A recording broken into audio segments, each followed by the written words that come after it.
Shalom, call Allah Yahbashim Shah. Shalom to the left. I was just over there eating. I just got in from the plantation not too long ago, and I happened to see my phone light up, and this was lit up. Like as soon as I sit down, I got myself squared away. I'm at this place now. I got a few precepts that came on mind as soon as I seen this. Wei Fenghe's address at the Shangri-La Dialogue in Singapore focused on Beijing's stance on Taiwan. Tensions between China and the U.S. are front and center on the last day of the summit. On Saturday, the U.S. Defense Secretary Lloyd Austin accused Beijing of intimidation and aggression towards Taiwan. China says the island's reunification with the mainland is inevitable. We will resolutely crush any attempt to pursue Taiwanese independence. Let me make this clear. If anyone dares to secede Taiwan from China, we will not hesitate to fight. We will fight at all costs, and we will fight to the end. This is the only choice for China. Well, we have two correspondents covering this story. And what the scripture said about that? Watch this. So look at Joel chapter 3.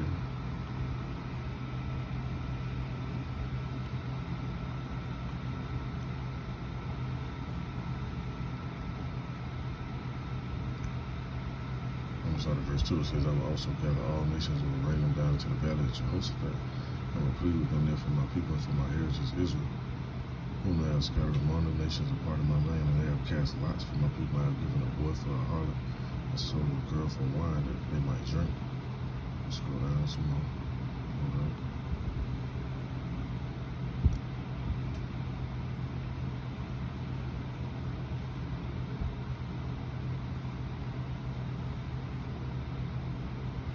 The browser acting a little slower, and that's giving me a minute.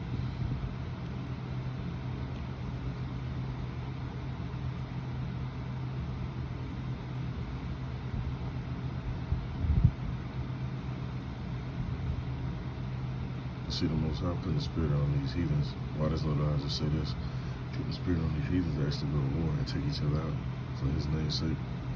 And because He promised to make sure, we get risen up to our royal estate and be on top how we're supposed to be. Get from out of this situation that we in over here in Babylon. These conditions, so to speak. Let me jump down to verse 10 though. It says, or better at verse 9 it says, proclaim ye this among the Gentiles, prepare war. Wake up the mighty men, let all the men of war draw near. Let them come up, reach your plowshares into swords and your pruning hooks into spears. Let the weak say I'm strong. And now you got Moab, which is actually more of an agriculture country, because they create everything. You see everything damn in the world, say made in China. This is from somewhere like Italy or Spain or one of those other different areas, Canada or Taiwan or something like that. But the main place they export the most goods is China. Now they on some war shit. They ain't trying to just export no goods. They're trying to make sure their military is strong, so they can smash each other, smithereens, basically. So hold on, let me go back to this. Right back to this, and I'm just recording this raw. I wasn't just screen recorded, but it popped up real quick. So let me go ahead and put this up while it's fresh on my mind and the rest of this play. Karen Brown is in Hong Kong. But first, let's bring in Jessica Washington. She's joining us live from that summit taking place in Singapore right now. So what more did the Chinese foreign minister have to say, Jessica? Well, in just a short speech, he covered a range of topics, mostly discussing the regional flashpoints, but throughout the speech he made a point of really contrasting the way China describes the See, Moab getting bold, man. That shit says doomed to fail. U.S. approach in the Asia-Pacific versus... See, these heathens, they weren't talking like that before. These all going around bombing everybody and heading back and taking all their goods and shit. And now they just can't go around and do that. We read on some more. So verse 12 said, let the heathen be wakened and come over to the valley of Jehoshaphat, for there I will sit to judge all the heathen round about. And see what the Most High gonna do is gonna actually make these different nations move on each other and end up coming to this region of the earth in the valley of Jehoshaphat. It says, put ye in the sickle, for the harvest is ripe. Come get down. Come get you down, for the press is full. The facts overflow, for their wickedness is great. Multitudes, multitudes, in the valley of decision, for the day of the Lord is near. In the valley of decision, the sun and the moon shall be darkened, and the stars shall withdraw their shining. The Lord also shall roar out of Zion and utter his voice from Jerusalem, and the heavens and the earth shall shake. But the Lord will be the hope of his people and the strength of the children of Israel. Our people have hope. Well, the elect have hope. Those who in the know got hope that when this actual event take place, because they're gonna launch them nukes too. They're not just gonna go to war and just gonna, that's gonna be it, everybody go home. No, they actually gonna launch them nukes. So when that actually take place, and there's no coincidence that right now they've been talking about these UFO sightings, which are the chariots of the Lord. Now, I mentioned in a previous video, the Most High sent the angels to scout and give report on everything that's going on earth. It says his eyes are 10,000 times brighter than the sun. His eyes are those angels. Those are his eyes. Those who travel to and fro in the earth. Go see what's going on. See what Esau up to. See what we up to. Go number the animals, or whatever the scenario may be. You read the book of Job, it break down how the Most High is omnipresent. And he utilized those angels to actually pay attention to what's going on. And to also stir up the spirit of these leaders, these nations. Because they was really, if you looked at the news maybe like a year and a half ago, these different nations, they was trying to back away from this type of event. They was just trying to have a gold-backed currency. Basically do like Libya did when Muammar Gaddafi was in power. Trying to have a gold-backed currency, do away with the US dollar and not deal with the US dollar. But hey, leave it up to Esau, they can't have that, so they gotta stir up some shit. And they use smaller areas to stir up shit so they can get closer to the bigger area. Like they're doing with Ukraine and Russia. Like they're doing with the Iran and Israel scenario. And then they're doing it with this one right here, Taiwan and China. So man, Esau through, man. Like this shit's right here say, doomed to fail. That's what's gonna happen. Let me see. Book of Matthew chapter 24, verse 31, it says, and he shall send his angels with the great sound of a trumpet, and they shall gather together his elect from the four winds, from one end of heaven to the other. And the reason being, because all this war taking place, you're not just gonna go in no bunker or go in the water or go hide in the sewer or whatever, because that's the last place you're gonna wanna be. Let me see. And then if you notice, time is speeding up. I just want to look to my right and see it's daylight now, so time is speeding up. Days been flying by. Seems like the year just started. We're already in June. Like that one dude said, it's June. It's June. Ain't no microchip. Which, hey, it is. People already got it in their jobs right now, so let me see where I want to go at. It's the book of Matthew chapter 24, verse 21. It says, for then shall be great tribulation, such as was not since the beginning of the world to this time, no, nor ever shall be. And except those days shall be short, there should no flesh be saved. At our time been speeding up. That's what it says. But for the elect's sake, those days shall be short. And if any man shall say to you, lo, here is Hamashiach, or there, believe it not. There shall rise false Hamashiachs, false messiahs, and false prophets, and shall show great signs and wonders, and so much that if it were possible, they shall deceive the very elect. Behold, I have told you before. And the elect not gonna get deceived by no trickery, no fuckery, no none of that. Verse, let's see. Let's see, I wanna go at.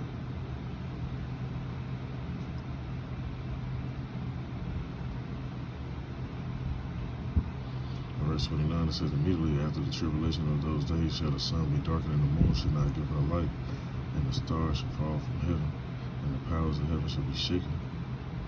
And then shall appear the Son of Man in heaven. And then shall all the tribes of the earth mourn, and they shall see the Son of Man coming in the clouds of heaven with power and great glory. And with those angels simultaneously, because let me go to this other precept.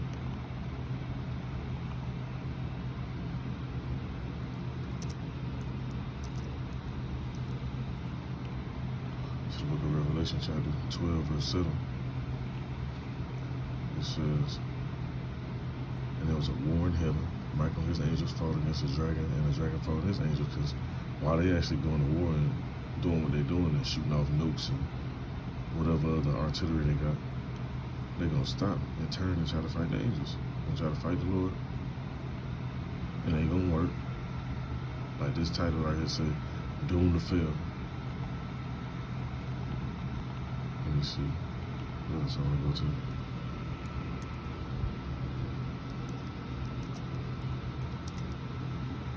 Revelation chapter 1. In verse 7 it says, behold, he cometh with clouds, and every eye shall see him, and they also which pierced him, and all kindreds of the earth shall wail because of him, even so, amen. And a lot of people gonna be crying because this whole time everybody got these white images up. You go in the house, you got Cesare Borgia in the house. But when they really see who he really is and how he really look and how the angels really look, people gonna be crying. Some people gonna be crying for joy, others gonna be crying because they know they fucked up and they're not about to get delivered. They're about to get that judgment. And Esau thought he gonna get his judgment too. That's why they've been talking about this UFO stuff. But the main thing I want to talk about in this video is the war scenario. So let me see, we get a few more precepts tonight in this one.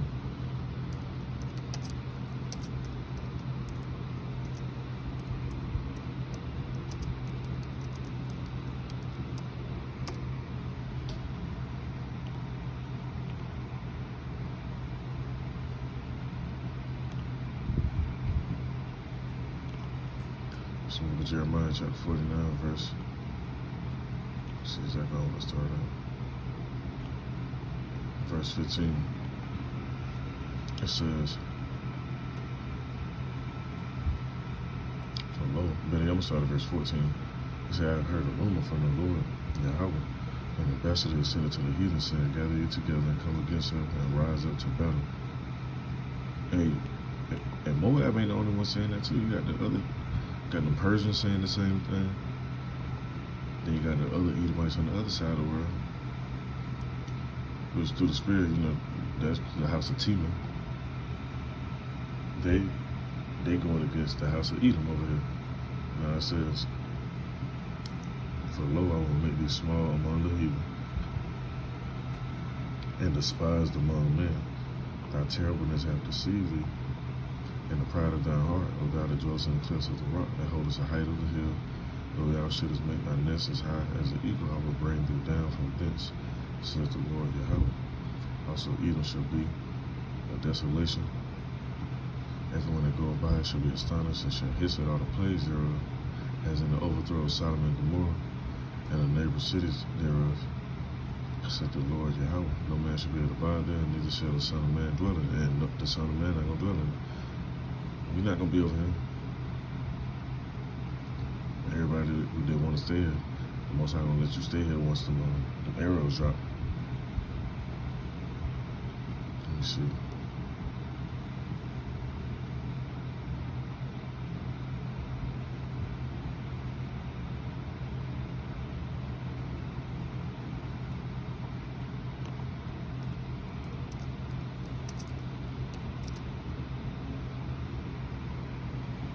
Jeremiah chapter 50.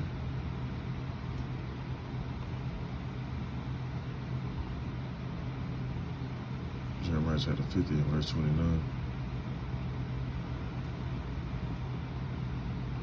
Oh, and it just came to my mind. I remember I was talking to somebody about this. It's a movie that just came out called The Deflector, right?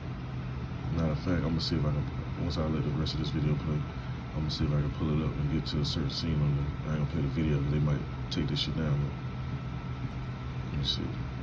I'm gonna read this real quick, then I get to that. It says in the book of Jeremiah, chapter 50, verse 29, call together the archers against Babylon, all you that bend the bow, camp against it round about, let none thereof escape. Recompense her according to her work, according to all that she have done, do unto her. Now, what Esau went around the world doing to all these nations? bombing their shit, going in and taking all the resources and all that. So hey, other nations, the Most High gonna put a spirit on them to do the same thing. He said, "Do unto her, for she hath been proud against the Lord, against the Holy One of Israel." Now, give me that rest of this place. I'm gonna pull that movie up too. What Beijing's approach is. He characterized Beijing's approach as one that is inclusive, one that is supportive to helping the region develop, one that has serious ties with the region and is respectful of the region, versus the way he characterized Washington as a meddling, unhelpful partner in the region. Apart from, of course, those strong quotes on Taiwan, the minister also talked about other contentious issues such as the South China Sea. He raised that he himself and his counterparts in ASEAN have successfully been able to manage these issues, and that freedom of navigation is in fact not under threat, as the US minister said yesterday in his address. He also added, when talking about the South China Sea, that it is important that countries that are actually in the region should prevent countries that are outside the region from turning these waters into troubled seas. So throughout the speech, See, hey, that's part of prophecy. Esau become the small among the heathen. These other nations, they try to link up to keep Esau red ass from over there because they know who's causing all the bullshit. it's really a message that the Asian region is for Asia to manage, and that the US should really not meddle in its affairs. China also throughout No, the but Chinese you know minister Esau can't also have it. throughout the speech accused Washington of attempting to bully China. That was something that he alluded to many times throughout the speech.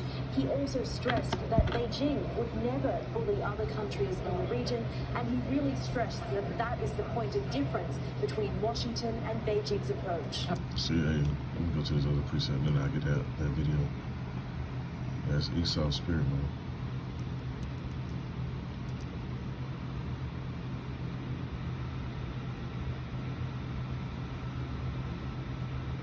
Let me see.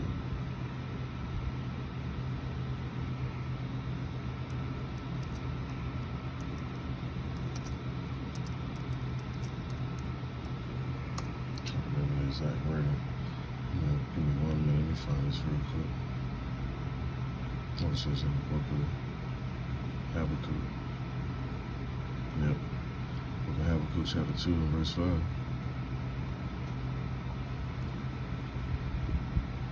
And better yet, let me read on down some more.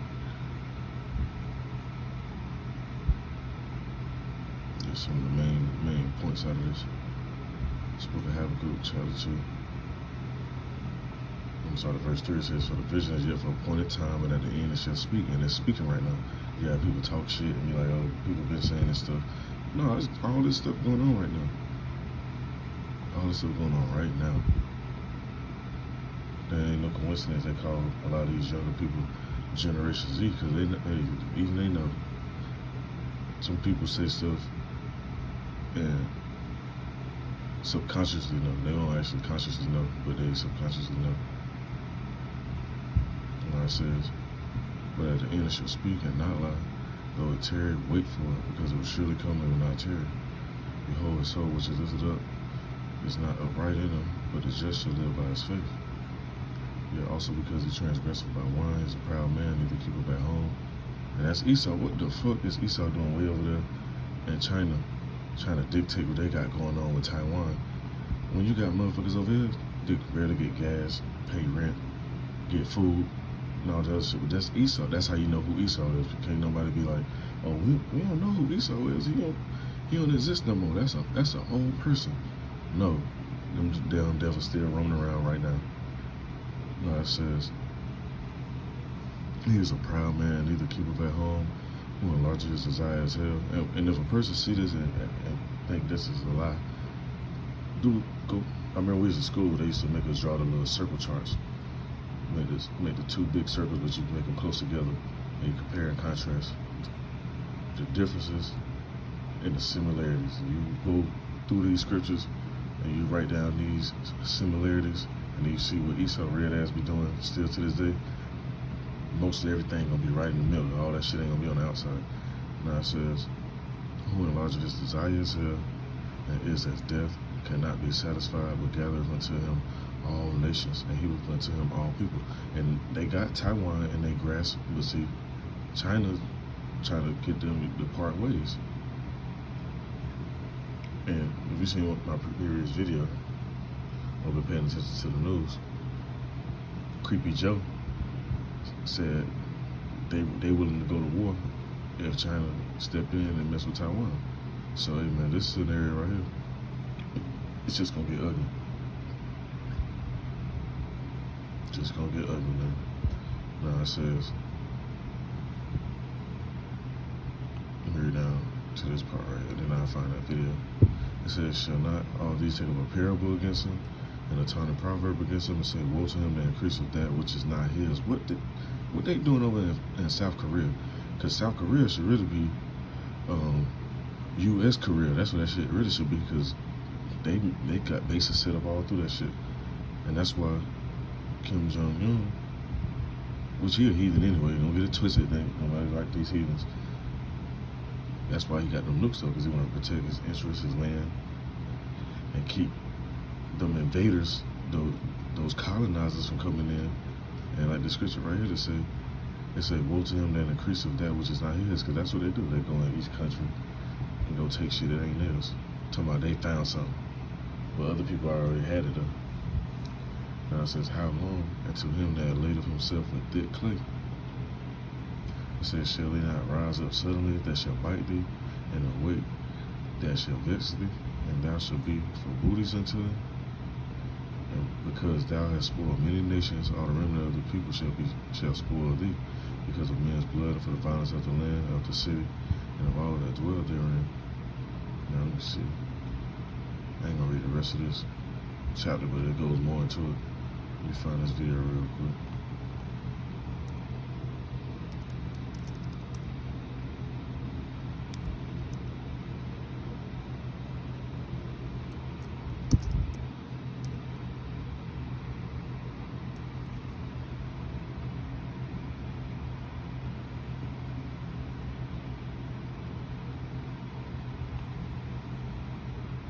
It may not be on it. Let me see. I might have to actually.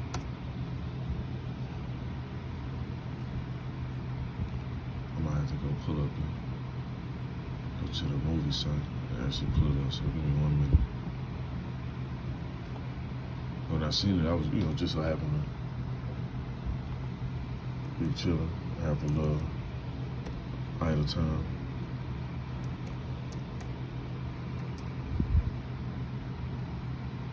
I'm like, let me just watch one of these movies or something to see what type of subliminal information out.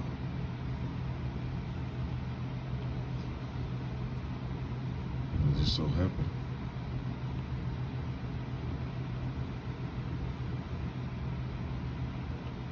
Let me see. Oh, Salakia. It's not called a deflector. That's why I ain't find it. It's called the interceptor. Now, let me see. Let me go to it. But it actually has systems in the movie called deflectors, so they can deflect nukes. Now, see, but in the movie, you know what? That's it right there. I ain't even gonna play it, because like I said, they might just ban it or take it down or whatever they do. No, he saw it down. But in the movie, basically, they were trying to deflect these nukes. Them nukes not getting deflected, man. They only shot out 16 in the movie because some got stolen, so they call them missing nukes, or the military term, broken arrows. And that's why when you read the scriptures, they talk about those arrows. They ain't talking about no literal born arrows. They're talking about these arrows. So, and then they just so happened got a woman, she go in and say today, that's Esau, that bullshit. Women finna go in there and stop them from doing what they gonna do, because the Most High gonna put his spirit on them to actually do what they do. And the spirit gonna be within those nukes. Because the scriptures clearly say, behold, I created the smith that blows the coals. They bring forth an instrument for his work. I put the spirit on these heathens to create that. Let me see. There's another piece of only did next to that.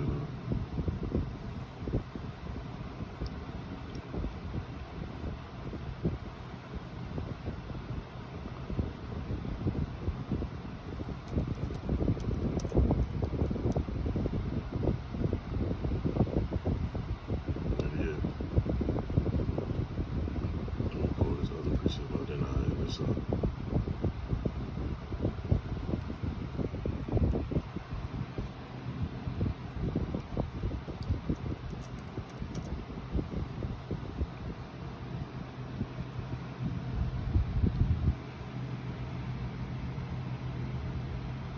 It's in the book of Jeremiah. Chapter 50, verse 14 says, "Put yourselves in array against Babylon round about, all you that bend the bow, shoot at her, spare no arrows, for she have sinned against the Lord." And these arrows that these nations got, ain't gonna be no 16 like in that movie. That movie just was Esau being proud, thinking they could just do what the fuck they want to do once again. These nations supposedly have thousands of those things. And that's just the number that they let out. I'm quite sure it's way more than that ducked off somewhere. So I just want to bring this up. I don't want to watch this out. It's edifying. Call Allah Yahweh Hashem Shah. Shalom to the left. Stay alert to what's really going on. Don't let the small distractions of life catch you off guard. Because like the scripture says, the Lord, the day of the Lord should come as a thief in the night. Shalom to the left.